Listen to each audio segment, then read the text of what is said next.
Oh, great. Now it's live streaming. It's setting up the meeting. Yes.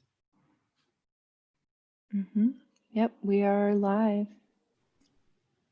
It's muted. Okay, Candace, if you want to share your slide.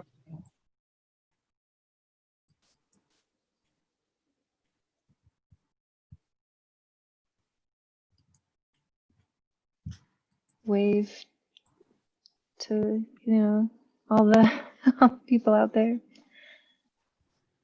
Okay, I'm going to hit record, and Edith, if you could let everybody in.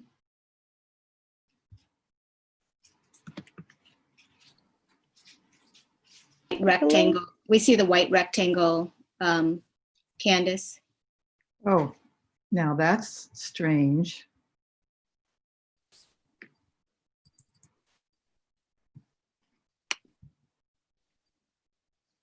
Is it good now? It's good now. Yep. Okay. For anybody who's joining the meeting, we're going to wait until 7 o'clock and then we'll begin. I see people are still joining the meeting.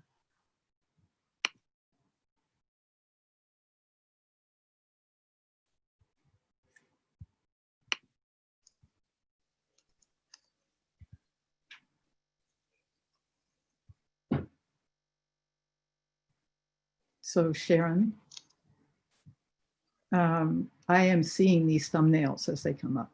Right. Okay. You could put it in speaker view if you want, Candace, if you just want to see yourself. Oh, okay.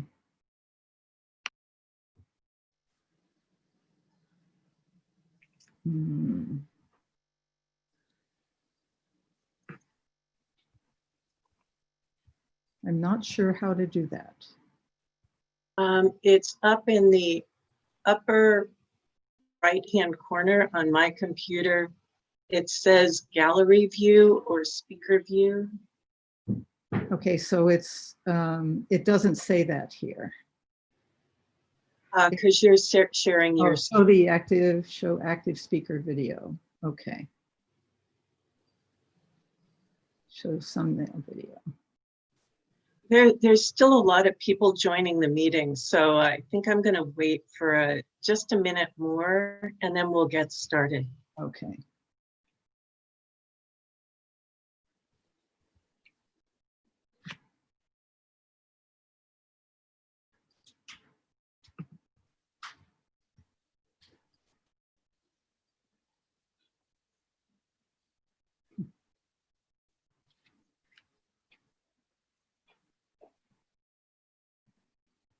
Well, maybe we'll go ahead and get started tonight. I want to honor everybody who came on time.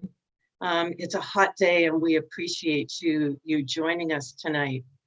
The UC Master Gardeners of Santa Clara County wants to welcome you to part 1 of our 3-part series, Less Work, More Food, Making a Productive Cool Season Vegetable Garden. My name is Sharon Erickson. I'm a newly trained Master Gardener here in Santa Clara County, and I'm going to be your moderator for tonight's session. First, a few words about Zoom settings. So we are recording this session and streaming it live on YouTube, we hope. We're still making sure that all works. So please keep because it's being recorded, please keep your microphone muted and your video off. We recommend that you use speaker view, particularly during the demonstration part of this session. I hope that's clear enough. We're all getting used to Zoom these days. Tonight's session is scheduled to go from 7 to 8:30. Please use the chat function to send us your questions at any time during this session. We probably won't be able to get to all of your questions tonight, but we'll try our best to at least get to the ones that are relevant to tonight's session, and then answer as many as we can over the course of this 3-part series. And now I'd like to introduce your presenter for this series, Candace Simpson. Candace is a longtime gardener and a great teacher. She's been a UC Master Gardener volunteer since 2003. So Candace, if you could take it away. Hi, everybody. Thank you so much for joining us tonight. This is a wonderful opportunity for us to connect with you during this sort of strange time that we're all in. This class tonight is very much directed at residents of Santa Clara County. We have no idea actually who you all are or where you live, but if you are in a different county or in a county that does not have the cool rainy winter climate, Mediterranean climate, I'm going to suggest that you check with your local master gardeners in your county before you apply the information that you get here tonight. We are very much focused on the wonderful climate that we have here in central coastal California. It enables us to grow vegetables year-round. And in fact, there are many gardeners like myself who actually like the cool season more than the warm season, if you can believe that. There are so many things to grow, actually more variety of vegetables in the winter than in the warm season in the summer. And we are going to go through all those vegetables tonight. But before we get started, I want to just remind you how to get in touch with the Master Gardeners during this time that we can't see you in person very many places. So this slide lists the ways to contact us. Our website, through which all of you registered for this program tonight, is the central clearinghouse for getting to us. From it, you can contact our help desk. So you can email help desk or you can call them. Emailing is wonderful because you can send us pictures and we can really get right to what's happening with your plants. It's staffed 5 days a week, so someone will get back to you very quickly. Many of you probably get our tips and events newsletter. It's a monthly e-letter that tells you what kinds of programs we're offering during the month, as well as giving timely gardening tips and news. We do have one demonstration garden open now. We just opened the Palo Alto demonstration garden last Saturday for 2 hours and welcomed quite a wonderful group of visitors. You do need to check the website to see which gardens are open because not all have yet reopened to the public since the shutdowns in March. And of course, we have online programs like this one. So we are delighted that you're with us tonight. This is what Master Gardeners live for, talking to people like you about your gardening. Okay, so we want to do a quick poll here before we start, just to see what your experience has been with growing vegetables in the cool season, which it's basically from September through April. So this is going to come up, a poll. Candace, Yes. This is Sharon, the handy trusty moderator. Zoom is telling me I'm logged in from the wrong device. So I think it's when we were playing host. So I regret I can't put up the poll. Okay. We could just ask people and get some responses in the chat, if that would work. Sure, if you think you can kind of get a sense, but we will be able to look at this information in the chat later. I am not going to be able to stop and look at it right now, but we can kind of collate it and it will help us in the future.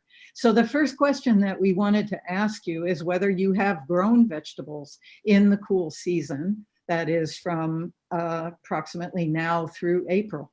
And just give us a yes or a no in the chat to that. Or if you prefer, if you can go to if you see reactions on the bottom of your screen, you could give us a thumbs up.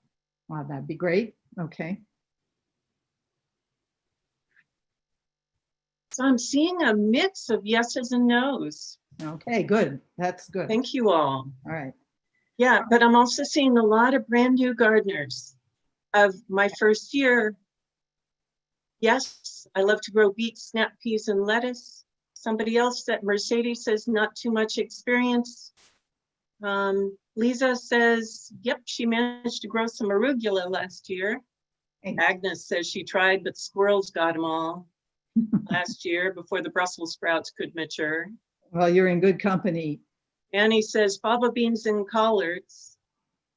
Yeah, so somebody Okay. else just started and so far isn't having much luck, but that may be just early.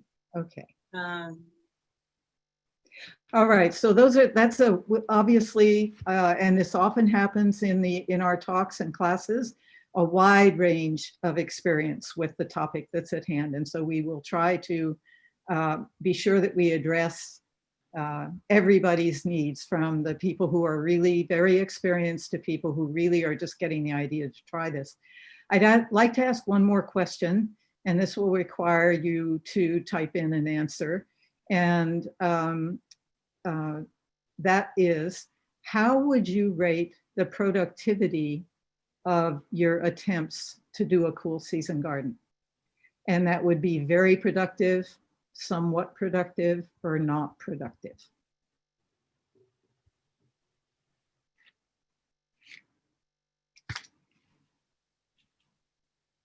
Not, somewhat, good for some things, not others, somewhat,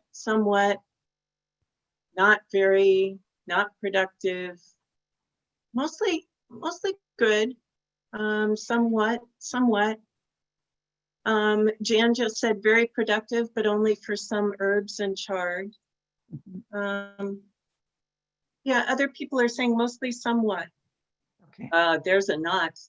Sorry, Bhavna. Okay, so we will look at that too before we have our second session, so that we can think about how to proceed in the classes after this.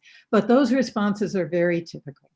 So the cool season, in my view, is just a underutilized season, because there are a few very important central ideas that allow you to have a productive garden, and they're not that well known. So the purpose of this 3-class series is to go over those ideas. So we are going to start. I'm just going to give you an idea of what we are going to talk about in these 3 classes. These are what I think are key ideas for having success in a cool season garden. The first one, and it deserves to be at the top, is planting at the right time. And we will tell you what the right time is and why it's so important. Another one is to renew your soil fertility after the summer garden, and we'll talk about why that's so important. You need to give plants enough space. This is not the time to crowd more plants into the garden.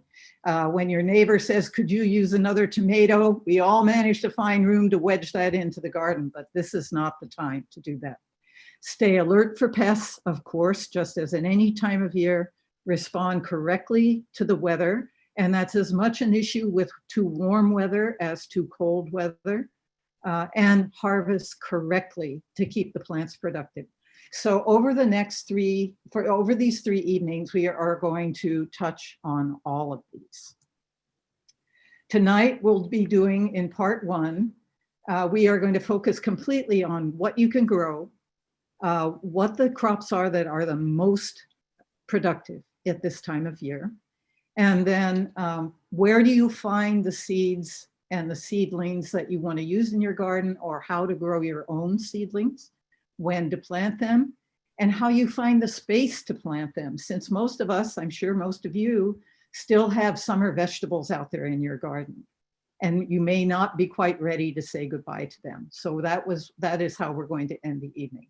In part 2, we'll talk about actually preparing the garden, or the containers if you're gardening in containers, or raised beds if you're gardening that way. What to do about irrigation in this supposedly rainy season, the planting techniques that will get you the most success, which plants need supports, and which ones need protection, and what do they need protection from. Some of the same pests that drive us crazy in the summer are going to be there in the winter. And then we will talk a little bit about cool season cover crops, because even if you don't plant vegetables, we would encourage you all to plant cool season cover crops in your garden. So we'll tell you what's available and what that does for your garden. And then in part 3, 4 weeks from now, we will focus in on pests and diseases, how to harvest those vegetables, and how to extend that harvest through the long, cool season into the spring. So that is the overall plan. And we invite you to put questions in, as Sharon said, on any of these topics, but we are going to try to focus tonight just on that topic of seeds and seedlings, because our goal for you for tonight is that you will leave here knowing what veggies you want to plant and whether you're going to use seeds or seedlings and how you're going to obtain that material in order to start your garden so that you can have them ready to plant at the right time, which is often a surprise to people. This is a chart that shows by the size of the font when you should be planting your cool season garden. Many people think that you plant it when it's cool, and that is not so. So the prime time for planting the cool season crops is late August, early September to mid-September. If you have very well started seedlings, you can get them in October. And by the way, in early October. And by the way, the farther north you live in the county, the more you have to push that planting time early, because it is a little cooler, or if you're in a cool microclimate somewhere. So we need to think about where you live and when temperatures start to change. The reason this is important, we will get to in the next slide. You'll see that November is in a very small font here. There are a couple of things that can be planted in November, and I will talk about them specifically. December and January are pretty much nothing. There's only really one crop that we generally plant in December. And January, we don't have a single thing on our planting chart. February and March are the start of the second cool season.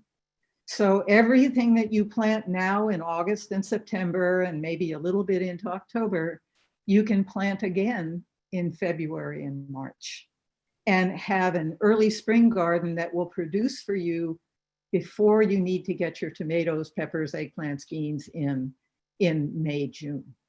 So we will talk about all that as we go through all these materials. Okay. So I want to show you before we get started on the talking about the specific, let me show you one more slide here.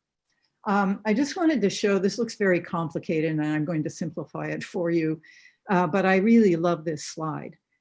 It shows two things about all the crops that are listed down the left-hand side. So if you can see my pointer, you'll notice that all these first crops down to here are our cool season crops. And below that are all our warm season crops. And they are actually ordered by where these green dots fall on the temperature graph that's across the top. I hope it's big enough on the device you're using that you can read it, but I will give you some idea of what it is. So these green dots are called the practical temperature for planting. That is, the soil temperature has to be at least 45 degrees for these crops to be able to really get started and reach productivity.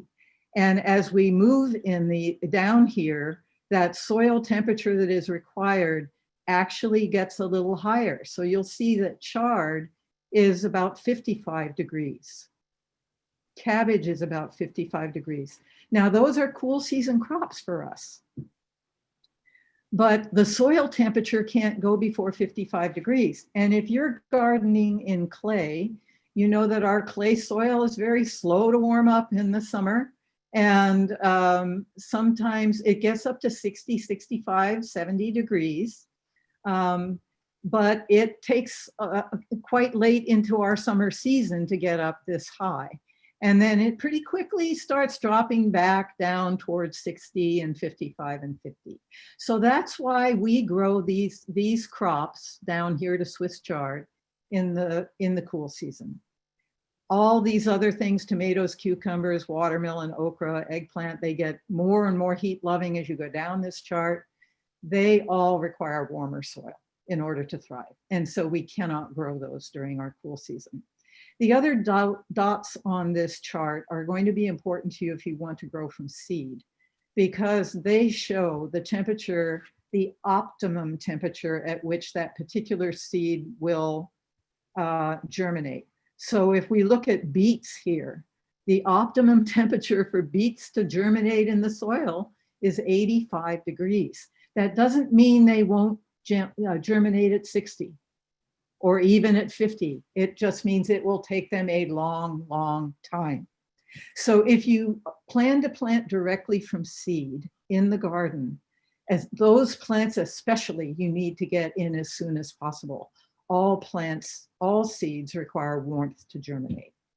So Candace, before you move on, could I jump in? We've got a couple of questions about when do you measure soil temperature? Do you mean daytime, nighttime? daytime, absolutely daytime. Like I would go out late morning, early afternoon, and a soil thermometer, if you have a soil thermometer, the soil thermometer actually goes, it's just a probe with a dial on top. And I should have brought mine in to show you, but, and you just stick it down into the soil about 6 inches, because you want to get it well down into the root zone of the plant. Now, that would be to determine how well that plant is going to be able to grow. To assess the temperature for germination, of course, you wouldn't go that deep, because the seeds will only be 1 inch deep.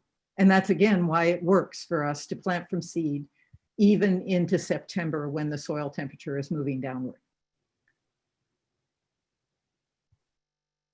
Any other questions right now? That's it for right now. That's it? Well, Okay. somebody asked it about peas. They don't happen to be on this chart, but I think they're on your other chart. Well, they're definitely on the Master Gardener chart. And I am now going to, before we jump into the vegetable porn, as we call it, the beautiful pictures of the vegetables we can grow, I'm going to get out of this PowerPoint for a minute and take you to our website. So I'm going to end the PowerPoint show. And I'm going to go to our my browser and go to the Master Gardener website.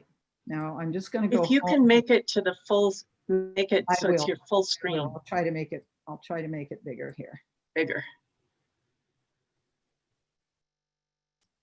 Is that good? That's better. Okay. Yeah. All right. So all of you have been on this website because that's how you signed up for the class. So you went to, if you can see my pointer, you went to events and classes, and that's where you found this class. We're going to go now to Garden Help. And you're going to see that we offer garden help on a lot of different topics. I'm going to click on vegetables, which is right here, the first one. And we're now in the vegetable help pages. You'll see a complete list of warm season vegetables. Every one is a link. Sorry about that. I've got a hyperactive mouse here. And then the cool season vegetables are down here. Okay. So if we wanted to find out about when to plant these things, we would go back up to this vegetable planting chart. And this is going to be your best friend during your cool season gardening. So this is a chart that has all the vegetables down this side. It has a column for every month. And so we start with January here and go all the way over to December. And you will see that if you were to go down this, that the only vegetable that we recommend planting in January is asparagus. There are no others that have a yellow square and a Y in January. But if you look at where we are now, August and September, you will see the yeses where I'm going down now, all those yellow squares mean these are your cool season crops. I'm going to stop here at lettuce, and you can see that there's a possible for August, a yes to plant it for September, and a yes for October. And this is both for transplanting lettuce and for planting it from seed. So that's what you see over here. Okay. All right. Now we're in the lettuce. I'm not sure why it's doing that. Are you guys having that size change a lot? Yeah, yeah, I'm but that's, sorry about that. I'm not so sure why it's doing that. If I click on lettuce, there's two other pieces of information here. It's telling you when you can transplant and when you can direct seed. And it tells you over here in this column, the last column, that you need 4 weeks to grow seedlings. So from the time you put seeds in a pot till that seedling has grown to the size you want to transplant, it's going to take you 4 weeks. You can see that fennel takes 6 weeks if we move up to fennel. So that's an important piece of information. And then the last thing I'm going to show you is that if I click on lettuce, it is a link to a page about lettuce. And it tells you when to plant, it tells you about harvesting, it tells you about taking care of it. It even gives you recommended varieties for Santa Clara County. Take this with as interesting information. Recommended varieties are very personal choices. And you may have a favorite variety that you would like better than any of these that doesn't appear on our list. So go by your taste and your experience as well. Okay, so I just wanted to be sure you knew about all the information that was here on our website. I am now going to go back to the PowerPoint.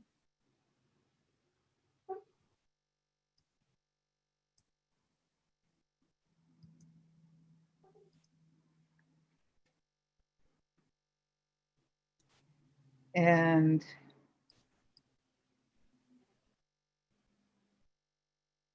are you seeing my screen? we're back to soil temperature for germination. Okay, good. All right, so we're good. So moving on, we are now going to talk about the various vegetables that you can grow. And the focus tonight is only going to be on, should you be growing these from seeds or seedlings? Or are you able to grow these from seeds or seedlings? And I'll try to give you one main cultural tip, one important cultural tip about each one tonight, but we will have many more cultural tips about them in the future. And I just showed you where you can get all that information on the website as well. So what we have been eating all summer, if you think about peppers, tomatoes, eggplants, squash, cucumbers, beans, they are all the fruit of their respective plant. And the fruit of a plant is what takes the most energy for that plant to produce. So they take a long time to come to the stage where we can harvest them. In the winter, we don't eat many fruits of the plants. In fact, peas and fava beans are pretty much the only ones for most of us. But we do eat all the other parts of the plants. So we eat a lot of leaves. We eat both leaves that we don't cook and leaves that we do cook. So lettuce, we're starting with lettuce. Lettuce can be an amazing beauty spot in your cool season garden. It grows fast. It can be picked leaf by leaf. This is a major cultural tip. If you didn't know that, you can pick the leaves from the outside of the plants and just let the center continue to grow. And you have such an amazing variety of these that you can grow, different textures, colors, tastes. It's just a wonderful plant to include in your cool season garden. Some of you may have been nursing, like me, nursing lettuce through the summer in some less hot, maybe a little bit more shady part of your garden. And that's possible to do, but it really tastes best and grows best in the cool season. So when you plant them, you can eat, if you have to thin them afterwards, you can eat the thinnings. Yeah, not a single leaf of lettuce has to go to waste. And this is a plant that you're going to want to have seedlings waiting, kind of keep them coming for weeks, because you can keep planting lettuce probably even into early November. December, it will probably just sit there and not do anything for a couple of months. But in November, if we had a couple of warm days, so as you're eating lettuce, taking it out of the garden, you can be constantly replacing it. You can also grow lettuces cut and come again. This is where those baby lettuce mixes in the grocery stores come from. You basically direct seed just by broadcasting. And when they have grown to about 4 inches high, you let them be thick. When they've grown to 4 inches high, you just grab a handful of them and cut them about an inch above the bottom of the plant so that you don't cut into the growing tip. And the leaves will regrow. Usually you can get even up to 4 harvests that way, and you have your baby lettuce mix for salads. There are a lot of other salad greens. I'm not going to talk about these, but if you're a fan of any of the 3 that you see up on the screen now, they are easy to grow here. Frisée and escarole more from seedlings, mâche from seed. And if you plant mâche once, you will have it forever in your garden. It reseeds like a maniac and will always come back. Okay, let's talk a little bit about cooking greens. So these 2 are very closely related. These are in the goosefoot family. Chard, which many of us grow because it's so incredibly beautiful. And in the garden comes in all these different colors of the stalks and the veins. And I think chard could easily be the most productive vegetable for the space it takes up in the entire garden, in the entire cool season garden. If you harvest it properly, it will just keep pumping and pumping and pumping wonderful leaves out. Chard is actually a biennial, which means that once it goes through a cool season, it will start to bolt and form seed. So we plant it either in the spring, and then it will grow until the following spring, or you can plant it now in the fall, and it will grow until next spring when it will keep bolting. Spinach is actually the same way, but it's more sensitive to heat. So we generally plant it a little later. When you look at the chart, you'll see what we're recommending for that. I grow spinach really successfully in self-watering containers, if any of you are using those in your gardens. We'll talk about that in our next class. You can grow these 2 from seeds or seedlings, but it really is easiest from seedlings. So lettuce also, you can grow from seeds or seedlings. I forgot to mention that. It's very easy to grow from either. These 2 plants are a little bit easier to grow from seedlings. They are the same genus and species as beets, by the way. Another family of cooking greens is the greens in the Brassica family. So here are 2 that are this one on the right is dinosaur kale. There are several different named varieties of that particular kind of kale, and this is one of them. And then on the left, we have collard greens. Both of these show that these plants can get really huge. I am going to say that the key cultural tip on these 2 is that you shouldn't let them get this huge, because you should be harvesting them constantly. And the more you harvest them, the more leaves they will make. And you will always be eating new, fresh, young leaves that are full-sized, but young, rather than letting the plants get really big with lots of leaves and then eating leaves that are older. So we'll talk more about that when we talk about harvesting tips in the last session that we're going to have. These grow best from seedlings. They can be grown from seed, but they do take some time to get to maturity, so you can start harvesting. So that's a key point in probably best grown from seedlings. And then Asian greens. I don't have a picture of all of them, but especially Some of you that have discovered these and love them know how many different varieties there are of them. Most of them are extremely fast growing and very easy to grow, either from seeds or seedlings. If you grow them from seedlings, if you have a decent sized seedling of bok choy, it will be ready to pick the whole plant in about 4 weeks. They are amazingly fast. So this is another one that you want to be constantly on the lookout for more seedlings available in the nurseries, or continually backing up with some more seedlings of your own. There are many other cooking greens, and again, some of you may be fond of some of the more exotic ones. There are a lot of different mustards, and actually a lot of people say, oh my gosh, mustard, I tried it once, it was terrible, so bitter. If you let the leaves get this size, yes, they will be hot and bitter. But if you harvest mustard when the leaves are young, you get that really lovely sharp mustard taste without the bitterness, or without it being so hot that it's difficult. You can also get rid of some of that by blanching. And then radicchio is probably the best known of the chicories, but there are many, many different kinds of chicory that you can grow as well. These are not as popular, and so we are not going to spend much time on that. So those are our leaves. I also didn't talk about cabbage, which of course is leaves. If you're interested in growing cabbage, I'll explain to you when we talk about cauliflower why I didn't spend a lot of time on cabbage. Okay, so now we're going to go to roots. So we've done leaves, we're going to go to roots. And this is the second big group of vegetables that we grow in the winter. And here you see 3 of the most popular: beets on the left, and turnips on the upper right, and carrots. And first I want to mention to you that you can see beets and turnips are pushed out of the ground.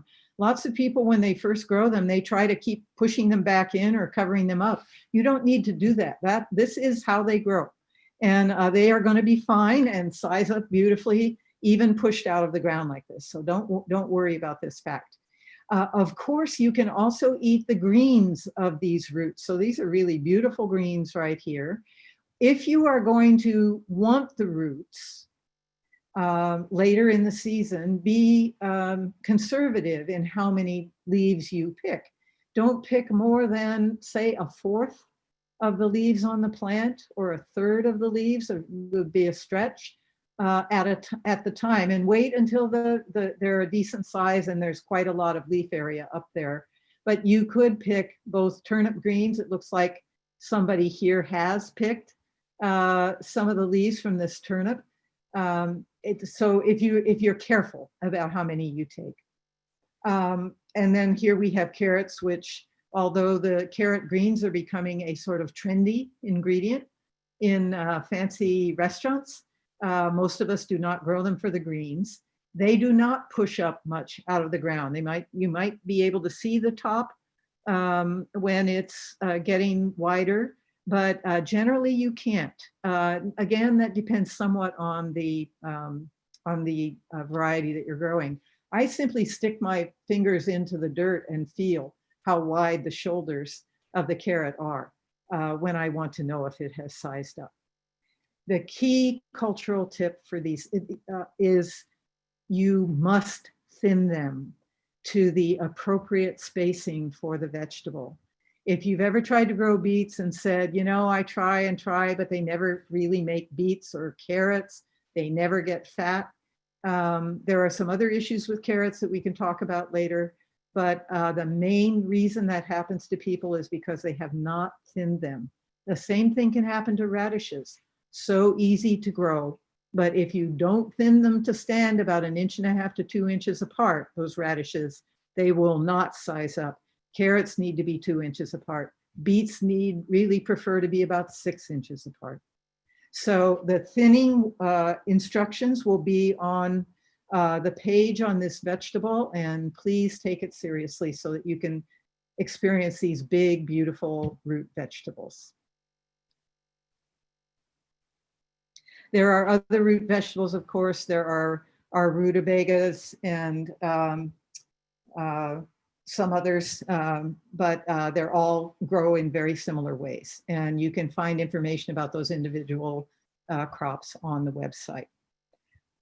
A couple of examples of eating flowers and flower buds. So I'm sure you all know that the head of broccoli that we eat, or the cauliflower head, is the flower buds, the unopened flower buds. And broccoli is a continuous producer. It takes a long time to get to the size where it forms that head, and then it forms very quickly because it's getting ready to flower. And so after you cut that head, broccoli will sprout all over the place, and you will have smaller heads coming all over the plant, which is now quite large. Don't wait for that head, or the cauliflower head, to get bigger and bigger. When it stops enlarging, cut it and take it. You do not want it to start to spread open. You start to lose quality. Cauliflower is a prima donna, and it has only one head, and it will not resprout. So you need to decide, if you have room for this huge plant, if all you're going to get is this big head, this one big head of cauliflower. The plants require 2 to 3 feet in diameter in order to grow and give you a good sized head. If you crowd them, you will get a smaller head. But at least with broccoli, you get all those side shoots. Many farmers markets vendors are now selling those side shoots as, I don't know what they call it, something different, but it's nothing but the side shoots from the broccoli. They're delicious. They're just as good as a central head, only smaller. Both of these, because they take a long time to come to maturity and start producing, both of these are grown from seedlings, not from seed, although there's no reason why you couldn't grow them from seed.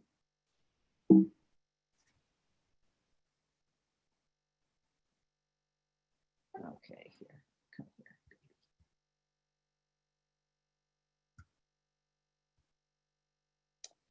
Okay, we've done leaves, we've done roots, we've done flowers and flower buds, and now we're going to talk about stems and stalks.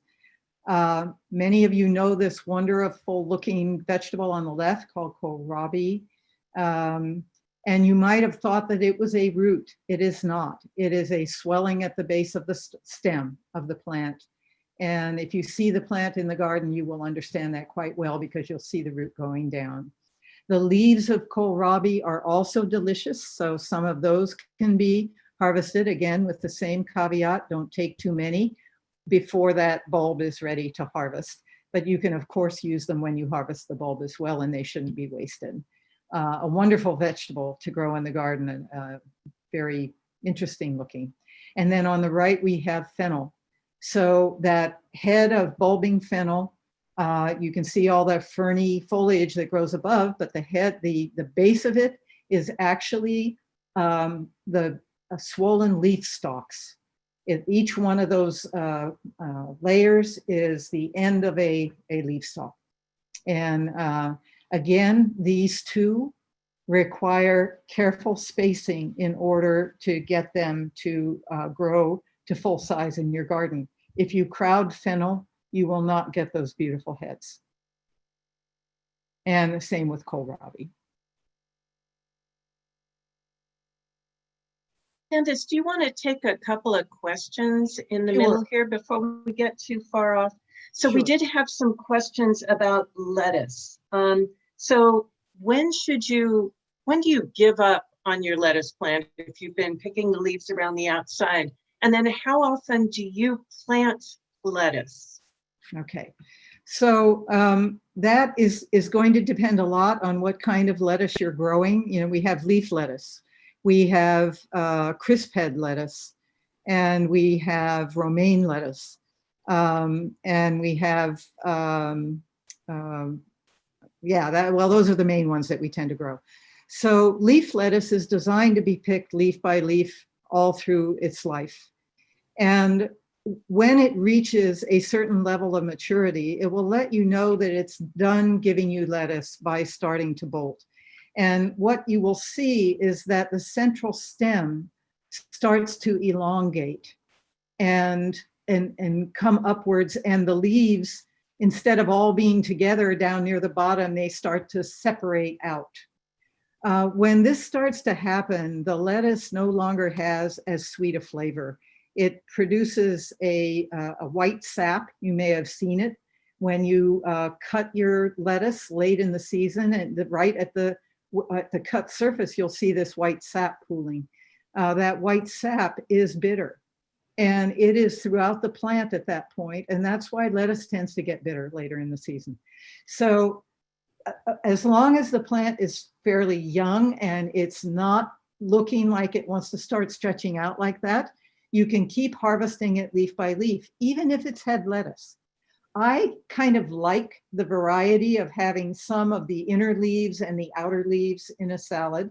And so I pick a few outer leaves, but I grow leaf lettuce if I want to pick leaf by leaf, and I grow heading lettuce, especially I like Batavians or crisp heads, to let grow into a full head and then harvest as a head. What I generally do to get more of a harvest and a longer harvest is lettuce, heading lettuce should be planted about 10 to 12 inches apart.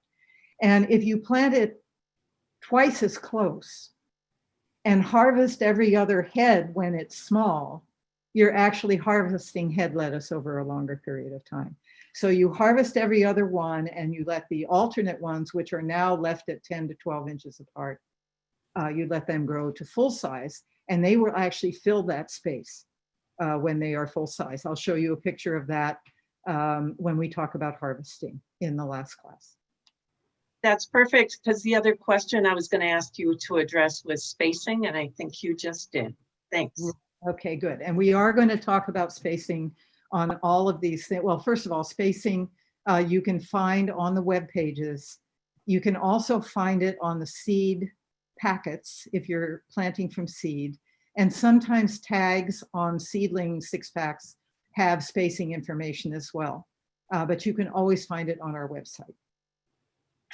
Okay, so as I said, the only fruits that we tend to grow in the winter, the only ones that I could really think of off the top of my head were peas and fava beans. So these two vegetables are the fruit of the plant.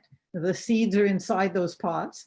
We have peas that we shell out of the pod and just eat the seeds, generally called English peas or shelling peas. We have peas that we eat the pod and the seeds, which have developed inside. Those are the snap peas.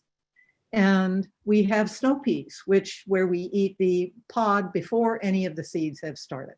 So we have all those kinds of peas. Okay, so Sharon, I'm seeing you now for some reason. Yeah, and Okay, I'm I okay. think I just hit the wrong button. If you could share your screen again, Oh, okay. I'd appreciate that.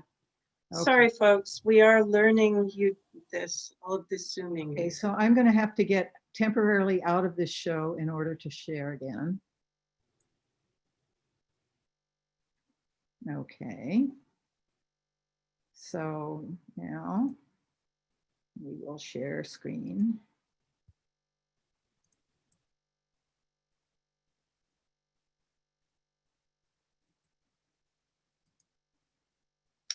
It takes us a while, but we figure it out eventually. Now, are you seeing the white screen of death? Yes, we are. Okay, so we'll do the new share. There it is. Fruits, peas, all and right. fava beans. Okay, Thank you. back. Yep. All right, good. All right, so that's peas. And fava beans are often grown as a cover crop, but for people who like favas, it's a delicious crop to grow as well, and easy to grow in the winter. These are so easy to grow from seed. There is never a reason to grow these from seedlings. You simply lay the seed on the ground, push it in with your finger as deep as it needs to be, which is about an inch to an inch for peas and a little bit more for fava beans. Push it down, fill in the hole, and wait for it to pop out, and it will do that. The main cultural tip, though, I would share with you is you must protect these emerging plants from birds, because they see them coming up before you do, and they will nip off those first leaves before they're even totally out of the ground. So putting something over them so that birds cannot get to them. A lot of us use those green strawberry baskets, or you can fashion netting, screening covers out of screening or hardware cloth or something like that, or you can use row cover. But they need to be covered up until they're big enough that the birds don't really see them as a delicacy. Okay. All right. So there are a couple of other things just to mention before we go on, and that is, I wanted to mention Alliums. That is the onion family. And these are the ones that can be late planted. So garlic is planted here in mid-October, very easy to grow. You do have to know the tricks, but it grows very easily. There was a reason that our area was the garlic capital of the world for so long. You grow it from unpeeled cloves of garlic. For all of these, I would recommend that you buy either transplants, or you buy certified seed garlic or certified onion starts or transplants, certified shallot bulbs for planting. Because if you just use grocery store material, number one, it may not grow because it may have been treated to try to stop it from sprouting, or it may have be carrying a disease that you definitely don't want to pass into your garden. That is a disease of that plant, not a disease of human beings, but you definitely don't want to put it in your garden, because then you would always have trouble growing this crop again. So it's worth the extra expense to find certified disease-free seed garlic or shallots, and certified transplants for onions. And you see there on the slide the time for these. Shallots can be planted quite late. The first year I tried shallots, I read somewhere you harvest them on the longest day of the year and plant them on the shortest day of the year. And I did that. I actually did them on December 21st, and they were wonderful. They gave me a great crop. Around here, most people do plant them earlier. So in the Master Gardener material, you will find earlier planting dates, but definitely mid-October at the earliest for garlic, I think, and November. But you will find people that say, oh, you can put them in a little earlier. And then there are these three herbs that are much better grown in the cool season than they are in the hot season. As you know from experience, arugula bolts like crazy in the warm season, and as does cilantro. So these two plants grow beautifully in the winter. They keep putting out leaves for a long time in the cool season, and so they are best grown then. And you can replant if you start using them up, and they grow super easily from seed. In fact, they don't. There's again no reason to ever find transplants of these particular two herbs. Parsley, however, is a different thing. It is very slow to germinate. It's that carrot family. They take their time coming up out of the ground, and you will be happier if you plant it from a transplant. Parsley is a biennial. So if you plant it in the spring from a transplant, that transplant will grow all the way through the cool season and go to seed the following spring. If you plant it now, it will grow through our cool season, a few less months, of course, and then go to seed in the spring. Any biennial, when it starts to go to seed, it is better to say, okay, it's time to replace this plant and get a new seedling and put it in. Okay, were there any other questions about vegetables? Luckily, Zoom doesn't give me a count of the total number of questions, or I think I completely panicked. But there were a few. Just while so where do you come down on favas? So we have kind of a controversy going on in the chat room about, do you grow favas to eat or for cover crop? Okay. I generally grow them as a cover crop, only because if you want to grow it, they are a super easy cover crop to grow in the cool season, super easy. And so it's very tempting to grow them as your cover crop. And if you grow them as your cover crop, it's really easiest to chop that cover crop in before the beans form. And when we talk about cover crops next week, I will explain when you decide to chop in that cover crop, how you know when to do that, and why I say it's easier to do it before the beans form. People who really love favas and want to have them as part of their cool season food generally grow some for beans and some for cover crop if they want to do the cover crop. So you can have it both ways. Does garlic need to be vernalized? Does it need to be winterized? No, it does not. It is ready to go when you get the bulbs. And then the other, I know there's a ton of other questions, but one of the major other ones was, where do I find space? So we've got a couple of people who are saying they're loving everything you're saying, but their tomatoes are just getting red. So the good news is that we are going to answer that question with a slide later in the talk. The bad news is you have to stay to the end to see it, because it's the very last slide. The very last two slides are where we are going to talk about how you find space for getting these plants into your garden, even now in August, even though your tomatoes aren't completely ripe yet. Okay. So and just one other one, people are asking about cilantro. So yes, you can pick cilantro leaves and it will keep growing. It does bolt with heat, but hopefully planting it in the cool season. Right. And the way to go with cilantro is successive plantings, because it could even bolt if you get a really beautiful crop coming up and it's all leafy and beautiful, and we have one of those very strange hot weeks in our late fall, that could make it bolt. So you do want to just keep putting seeds out there. So small plantings, successively planted, is a way to keep the cilantro coming.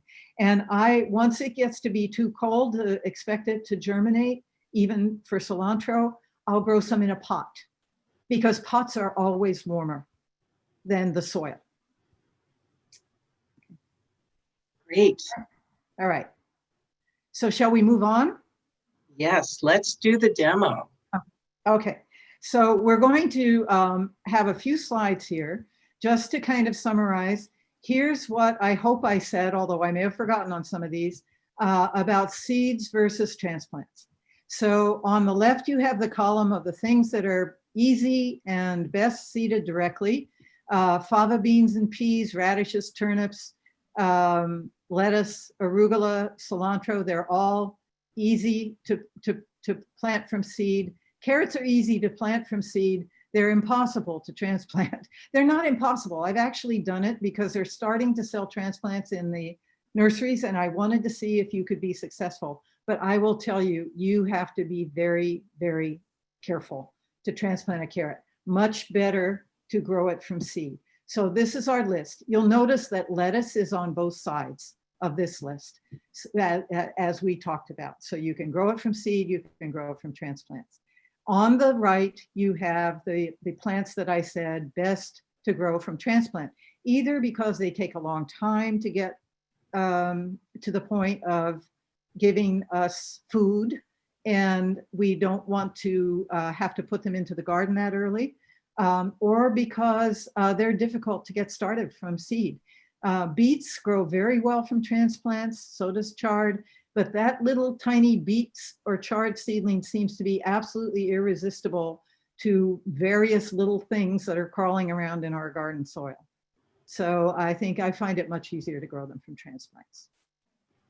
So we're going to talk both, though, about how you can direct seed and how you can grow your own transplants, or if you are going to buy them, how you pick them out in the nurseries. So a little bit about direct seeding first. There are some advantages to direct seeding. The plant, if you put the seed into your garden bed and it sprouts there, it is acclimated to your garden conditions from the moment it shows above the soil. And so there is none of this being stressed by being moved out of a pot and into your garden. It's also the cheapest way to start your garden, because all you need is a pack of seeds and the garden that you have or the containers that you already plant into. And it's how you get the most variety in what you can, in the types of a particular vegetable, the varieties of a particular vegetable that you can grow. The seed companies have the most variety. The seedling companies do try to have some different varieties, but if you know, as I do, that you go from nursery to nursery and you see the same varieties in each nursery. So if you really want to get into unusual varieties or different varieties, or you just want to have the joy of knowing that that tiny little beet seed that you planted or carrot seed grew into that vegetable, then you want to try to do some direct seeding into the garden. The disadvantages are obviously, I put these on the slide. These are seeds the day they came up out of the soil in 4-inch pots that you're going to see later how they're looking now.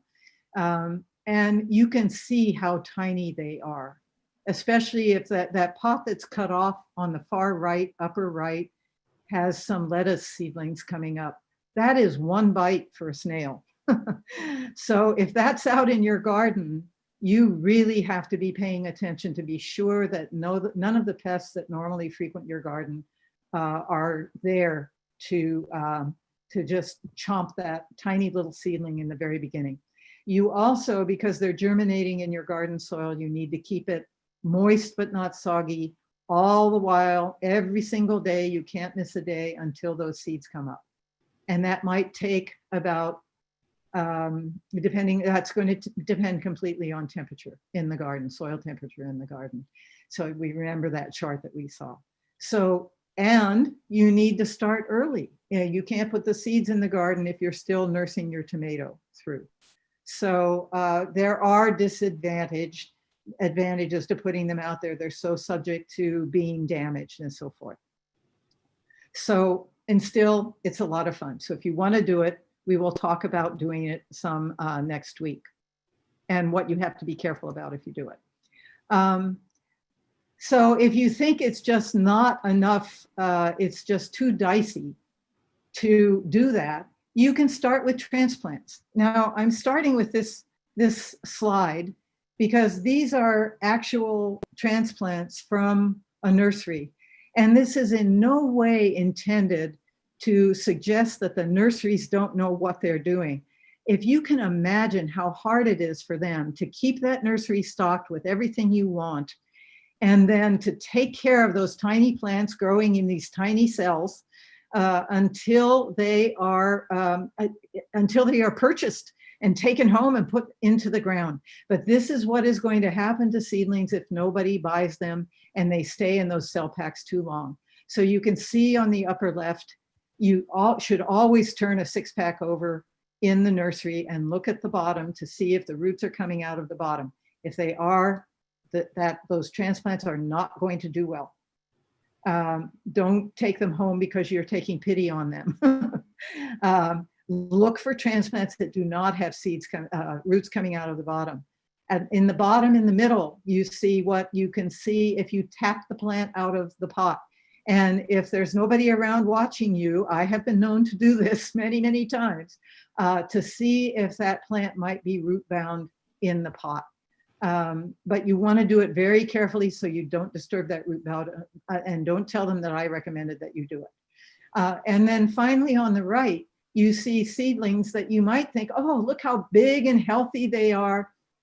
These are the ones I want to take home and put in my garden. But those yellow leaves are telling you something. They are telling you that that plant either at some point was underwatered or overwatered. And that is a real stressor on the plant. Also, the size of those seedlings, those are simply too big for those cell packs. So it is better to buy transplants that are small and stocky and entirely green and perky than it is to buy anything that looks like this. This does not represent good health. And I do go to the nurseries and buy these kinds of plants so that I can show them to people in my classes. But I do not hold out good hope for them going into the garden afterwards, even though I try. Okay, so that is if you're going to buy your transplants.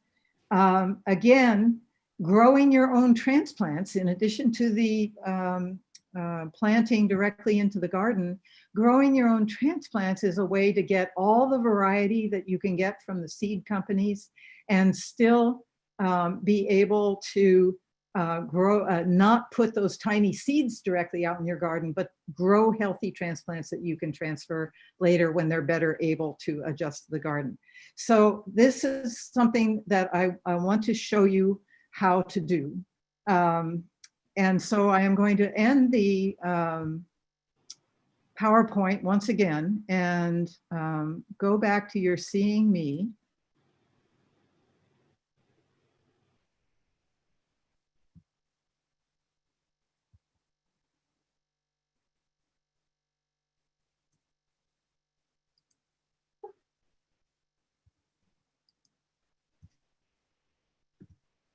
I can actually stop that for now.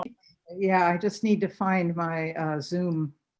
I'm going to There stop it is. that. So Thank you. there you are. Thank you. There I am. Okay, good. Thank you very much.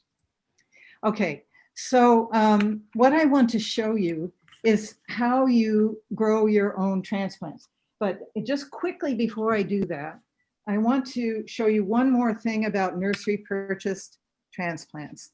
And I hope that there's enough light here that you can see this.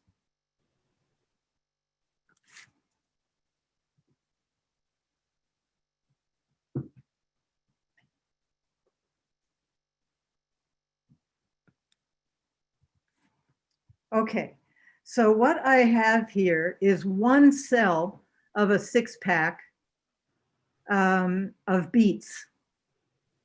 And I think you can see just by looking at it, there's definitely more than one beet plant in this cell. This is a new thing that nurseries are doing. I think it's a way of reducing the cost of, there we go, of reducing the cost of growing out these seedlings. So they just put a bunch of seeds in each cell and then they send them off. They don't thin them as they used to. When you get the 6-pack, you have 6 cells, but every cell might have multiple plants in it like this. Now, this is, you could say, wow, I'm getting 36 plants for the price of a 6-pack. And in some ways that's true. It would be true if you could successfully separate those plants. And I was in one nursery that actually had a sign up that coached people on how to try to separate the plants that were in a cell together. And what they said to do was to drop the whole cluster of plants with the dirt and everything into a bowl of water and swish it around to get all the dirt off of it and expose the roots and then gently pull the plants apart. It sounds good in theory, but I can tell you it's very difficult to do because by the time the plants are as big as you generally see them in the nurseries, those roots are so entangled that it is very difficult to do. I actually did it with I bought a 6-pack of spinach seedlings, which is what you're seeing here now. And I did a little experiment. I took the one cell of the seed pack and I took it out and I dropped it in the bowl of water and I did all the swishing and I was very, very careful, tried to do my best. And I planted the seedlings that I was able to separate into this 6-pack. And that's what you see here, okay? This 6-pack of seedlings is the original 6-pack, but with all of the seedlings except one cut out of each cell. I hope you can see that these on the right, well, no, they're on my right. These here are more upright and perky than these here. In fact, the worst one of these is kind of out of the camera. You can see it here. It's never really grown up yet. So these may survive, but it was very difficult to do. This is what I would recommend you do if you buy 6-packs with multiple seedlings. Grit your teeth and cut out all but the healthiest looking seedling. You have to be very careful. Use the scissors, snip them off at the soil line, and then allow that main seedling to continue to grow in the 6-pack. Okay. Now, if you grow your own 6-pack, you won't have that problem. So I'm going to show you how to do that. First, you have to grow a what I call a nursery pot. That is, you have to put a bunch of seeds into a pot and get them to germinate and grow to a size that they're big enough that you can transplant them. So here are 2 that I started 2 weeks ago when we first hatched the idea of doing this class. And neither of these pots, this is a chard and this is a kale, neither of these plants are really quite ready to pot up into their own 6-packs yet. And this is a lettuce. And while it may look smaller than these, it's actually closer to being ready because it's gone beyond having just its seed leaves. And so I'm going to use this pot of lettuce, which was started at the same time, and I'm going to show you how you would get these lettuce seedlings out of this cluster and into individual 6-packs. So in order to get this pot, what you need is a 4-inch pot that you fill with moist potting soil. Any good potting soil is good for this. And then put a tag in it right away that tells you what it is. It's amazing how quickly you forget what you put in which pot. And then you're going to make small indentations in this soil. And by the way, this soil should be moist. It's so hot today that it's kind of dried out on top. But I hope you can see that there's some little indentations there. And then you're going to take your seeds. In this case, I've got chard seeds.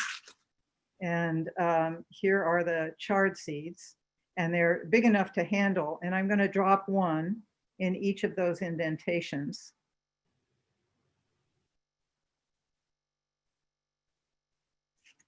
A little bit hard to do sometimes.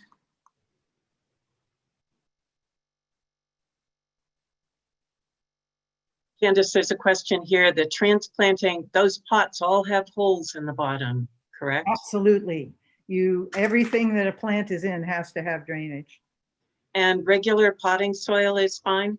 Regular potting soil is fine. Okay, so now I think you can see the seeds are sitting there in their little holes. Okay, and so we're going to cover them up. I've got a little bit of extra potting soil here. You can use, some of us use vermiculite. This isn't I put it in a hole. So really all I'm doing is filling in those holes a little bit. And then you want to make sure there's good contact between the seeds and the soil. And right now it's pretty fluffy. So find yourself some tool that you can use. I've got this weird little thing, which is actually an alligator clip on the end with a acrylic cube on it. You don't want to push hard. You just want to tamp it down a little bit so that you know that that seed is in contact with the soil. And now you have a planted pot. You're going to need to water this, but you need to water it in a way that you don't wash those seeds out. So a foolproof way is to set this pot in a container of water. We call this bottom watering. So here's a plastic container so that you can see. and I'm just going to plunk it in there. And that water is coming up about 3/4 of an inch on the sides of the pot, and it will wick into this slightly moist potting mix. And you're going to leave it in here long enough that this pot the soil is moist all the way up to the level of the seeds. It does take a while.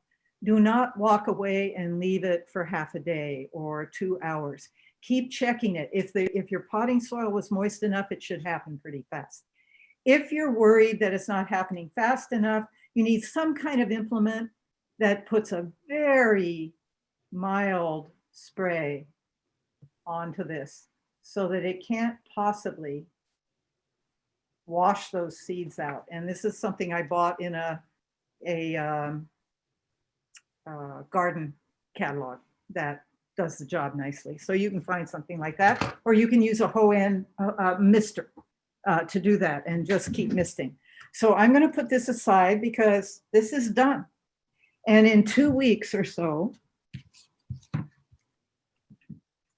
it turned into this. Well, if it were lettuce, it would have turned into this. So now we're at the stage where we need to get these out and plant them in a 6-pack.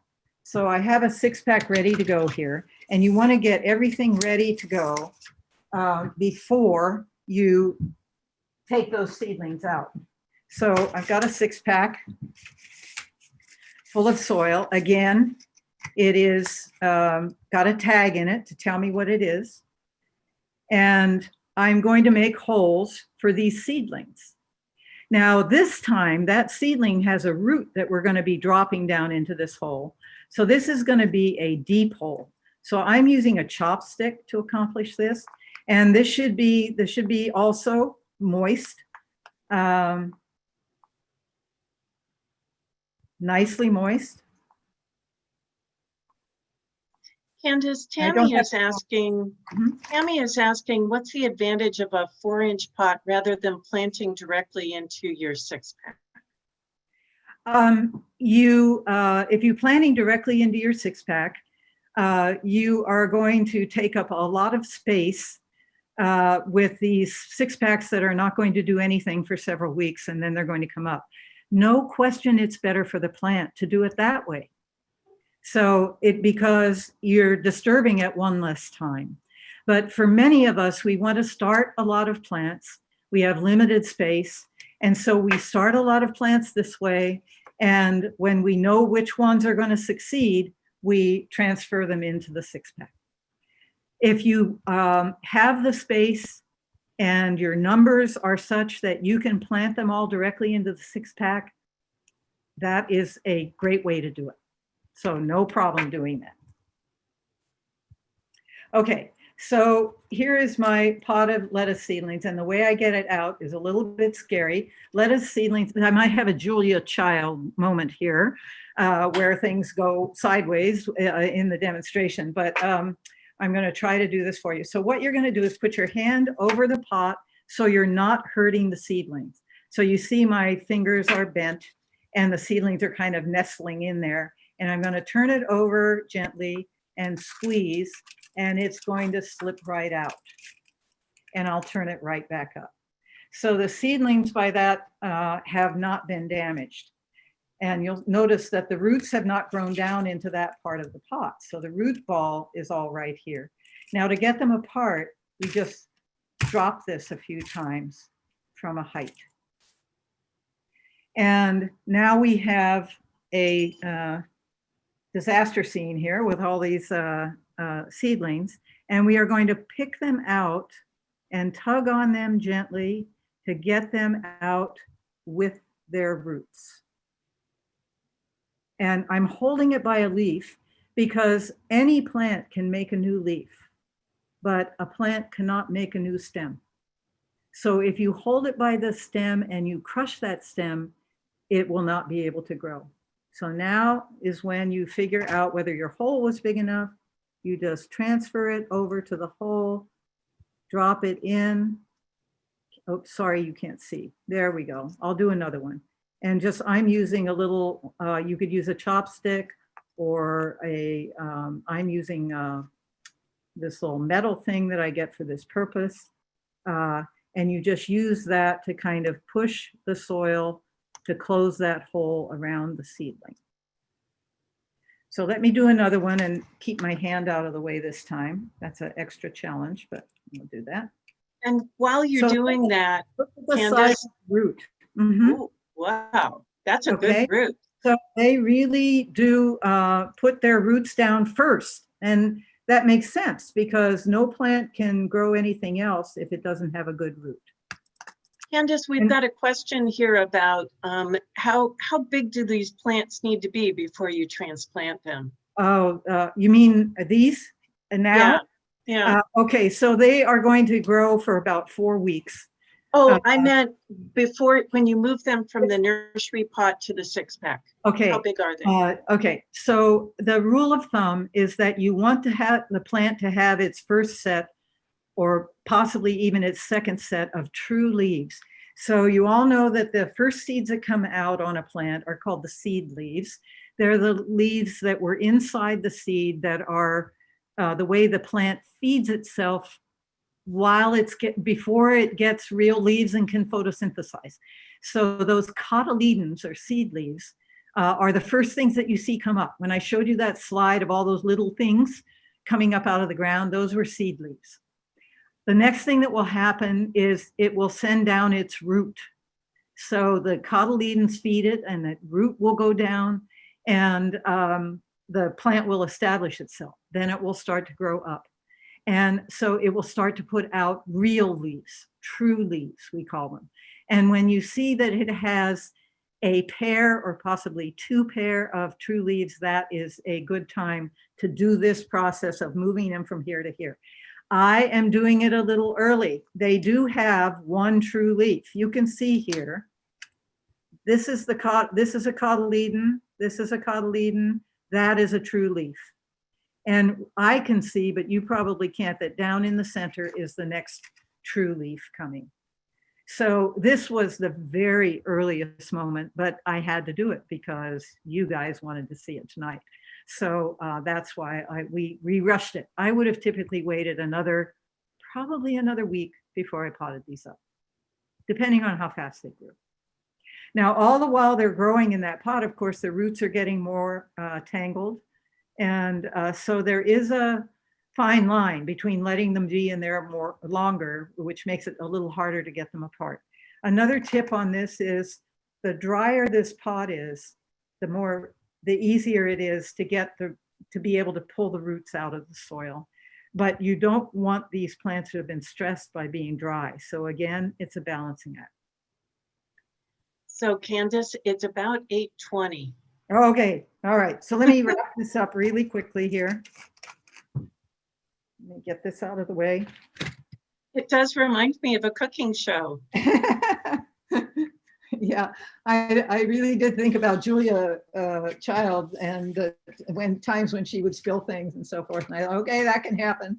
That can happen. Okay, I'm going to go back to the PowerPoint just for our last few slides. So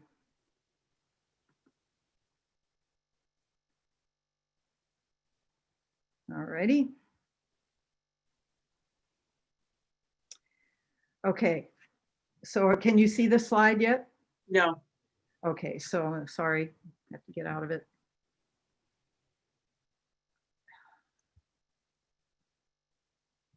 Share screen.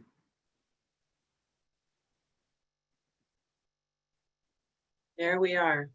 Okay.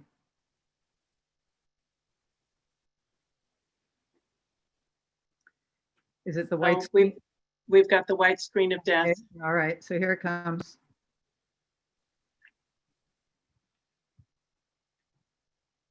Okay. Okay, all right, so just a reminder about the timing. This is when you should be buying your seeds, making your decisions about seedlings. If you want to grow your own seedlings, you need to get them started through this process. I know some of you are pros at starting your own seeds and transplanting seedlings and so forth. And so just get into the process and do it. If you're new, I have written a document. It's in the final stages of being edited, and it will be posted on the same website where you signed up for this class. On part 2 of the class, there will be a link, probably within 3 to 4 days, of a document that goes through this whole process that I just showed you, of how you make the nursery pot, and then how you transplant the seedlings and everything. And it even goes into how you get them out into the garden. So if you would like that all written up, so that you can look at it again, know that, keep checking back at the website and look for that linked to part 2 of this class. The reason I say part 2 is they may take down part 1 because it's finished. So I'm going to ask them to link it to part 2. Okay, so that's our timing. And then the question becomes, where do you plant? This is what I promised you we would get to this. Okay, so here are some ideas to think about. If you grow garlic, garlic is harvested in usually around June. Onions are harvested a little later, especially if they're left to dry down. These crops are left to dry down in the beds. So you may have a part of your garden where you grew a very late harvested winter crop like that, that you can use. You can just keep it instead of planting it up in something that you don't really care about that much. And then you can use it for your cool season garden. It'll be ready to go. You could put it in a quick summer cover crop of buckwheat or cowpeas, which will add nitrogen, and then stir that in just before you're ready to plant. If you didn't do that, maybe you had some spring crops like lettuce that you kept nursing on, and they finally gave up the ghost 2 or 3 weeks ago. Instead of that, maybe that spot isn't filled. You can look at that. You may have basil that's already flowering so much that you're not getting any leaves, or you may have arugula that bolted or cilantro that bolted. These things could come out, and you could use that place for that spot for planting these. Okay, here are some slightly more controversial ideas, but I really want you to dig deep and think about them. If you have pepper plants or tomato plants that are unproductive, and by unproductive, I mean, I have a tomato plant out there that just didn't grow well. I think a gopher trimmed its roots. And that tomato plant, I picked 2 tomatoes off of it today, and it has 2 green tomatoes on it. So I need to ask myself, would I rather have those 2 tomatoes, or would I rather have 5 months of kale? And for me, the answer is always, I would rather have 5 months of kale. So if you have an unproductive plant, you've picked most of it, like a cucumber that's slowing down, a pepper that is slowing down, those are things that you could consider taking out. The other thing to think about is, I don't know about in your garden, but in my garden, powdery mildew has made a very early and very strong appearance. So this isn't from my garden this year, but this is about what my squash plants looked like last week. And I don't know where it came from. I'm not willing to use fungicides on it. I'd had a lot of squash. I took out my squash plants. So when summer squash get powdery mildew at the end of the season, there's probably nothing you can do to stop it. It's a good candidate for being taken out because they take up a lot of space in the garden, and that gives you a prime place to plant. Beans that are yellowing and losing their leaves, maybe it's bush beans that are only putting out a bean now and then instead of that big crop. If your tomatoes are doing beautifully, and no question you want to keep them in longer, so you want to look for all these other things. But if you have an unproductive tomato plant, as I did, or one that's really suffering from all those brown dead leaves that we get sometimes from soil diseases or from russet mite, maybe that's a candidate to take out if the tomatoes are sunburning. If they aren't, this is a picture that I took in our demonstration garden just 2 days ago. You can see our tomatoes aren't ripening either. Now, we were very late because of COVID-19, we were excluded from the garden until the 1st of June. It took us a long time to clean up the garden. It was just one massive weed, so everything went in late. So most of our tomatoes are not ripe yet. And we would like to get those tomatoes. Our produce goes to the food bank. But you can see there's a lot of space there. We cage our tomatoes so they're upright. You could plant in this space. We could pull that mulch back. We could plant root vegetables. We could plant chard plants. We could plant even maybe a broccoli seedling in there, or we could seed cilantro, or any radishes we could grow in there for a quick crop. There are a lot of things that we could plant in the space around these tomatoes. And we are going to do that as a demonstration. The one thing you need to be careful of if you do this in your garden, in any empty spaces that are in and around other plants, when you're ready to take out the tomato plant, you need to cut it off at the ground level, not dig it out or pull it out the way you might normally. Because if you were to do that, you would disturb those other plants that we're trying to get established in the soil. So be careful when you do remove plants if you are trying to interplant around summer vegetables that are still productive. Okay, so that is the final word for tonight. Part 2 is on August 27th, and we've already talked about these ideas that we are going to concentrate on then. We will look for questions that you put in the chat tonight that fall into these categories, and we'll talk about them then. I think we have just maybe 1 or 2 or 3 minutes for a few final questions. Well, I think in order to close out on time, we probably better go ahead and close up. I'm really sorry we couldn't get to more of the questions. I did want to let everybody know that Candace will be out at the Palo Alto Demonstration Garden on Saturday, August 22nd. We'll be open from 10 to 12. Now, the limit is 10 people in the garden at any given time. So you may want to send us your questions at a different time, but you can see the garden that Candace just showed you on a week from Saturday.